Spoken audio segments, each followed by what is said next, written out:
बिस्मिल्लाहिर्रहमानिर्रहीम।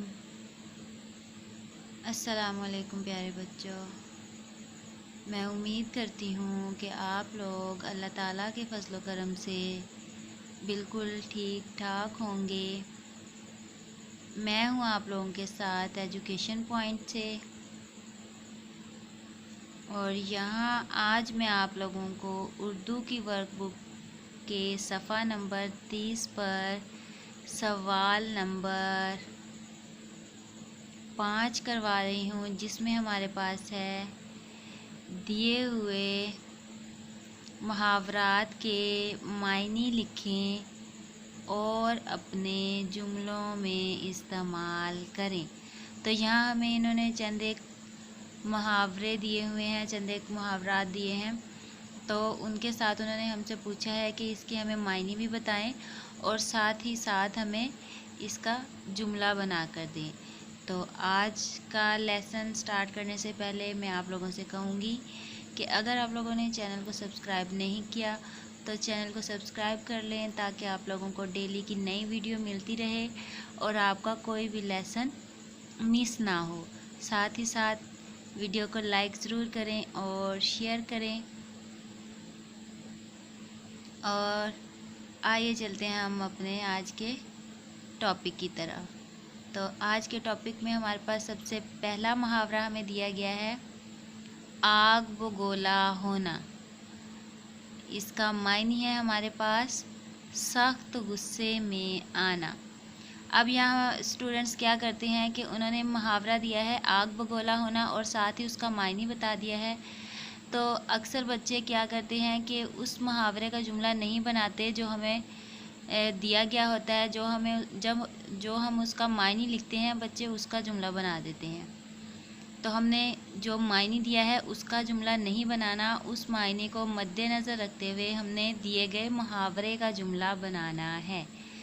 तो हमारे पास पहला जुमला है आग बगोला होना, यानी सख्त गुस्से में आना।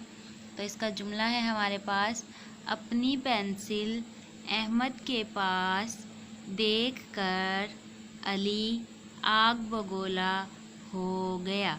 अब देखिए, हमने जुमला बनाया है, तो हमने जुमला बनाया है आग बगोला होना। हमने ये जुमला नहीं बनाया कि सख्त गुस्से में आ गया।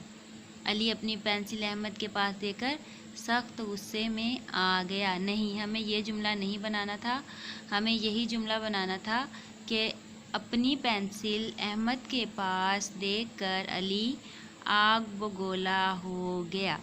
इसी तरह हमारे पास नीचे दिए गए दूसरे मुहावरे हैं, जिसमें नंबर 2 पे है हमारे पास पलक झलकना।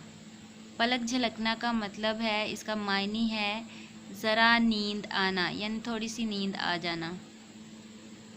तो पलक झलकने का जुमला है हमारे पास पलक झलकने में मंजर सारा का सारा बदल गया। यानी कि जो आंखों के सामने था वो सारा का सारा मंजर कुछ और हो गया, सब कुछ बदल गया ज़रा सी देर लगने में। नंबर 3 पे हमारे पास जुमला है ख्याली पुलाव पकाना। तो इसका मायने है हमारे पास ऐसी बातें सोचना जो मुमकिन ना हो। तो ख्याली पुलाव पकाने का जुमला है हमारे पास ख्याली पुलाव पकाना अली की पुरानी आदत है। यानी कि ऐसी बातें सोचते रहना जो मुमकिन ही नहीं हो सकती, जो नामुमकिन हो, हमें ऐसी बातें सोचना ही नहीं चाहिए। नंबर 4 पे हमारे पास जुमला है ढेर हो जाना। यानी कि इसका मायने है हमारे पास थक जाना, बेजान होकर गिर पड़ना। तो ढेर होना का जुमला है हमारे पास 4 दिन की मुसलसल मेहनत के बाद वो थक कर ढेर हो गया।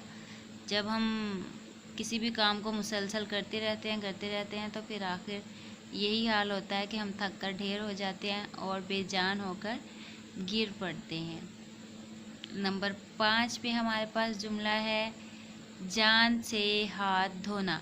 अब मुहावरा उन्होंने हमें दिया है जान से हाथ धोना, लेकिन इसका मायने है हमारे पास ज़िंदगी से मायूस हो जाना। तो अब हमने मायने को मद्देनज़र रखते हुए दिए हुए मुहावरे का जुमला बनाना है। तो हमारे पास जान से हाथ धोना का जुमला है हमारे पास, आला तालीम हासिल करने के बाद भी नौकरी ना मिलने पर वो जान से हाथ धो बैठा।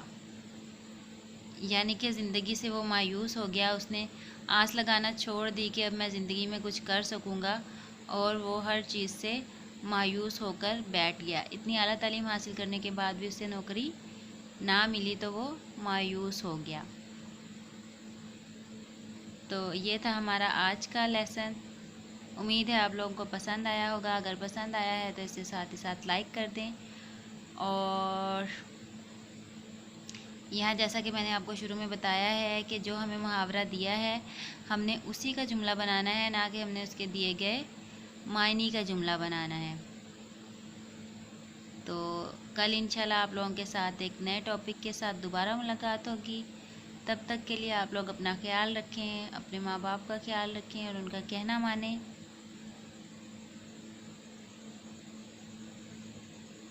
अल्लाह हाफिज़।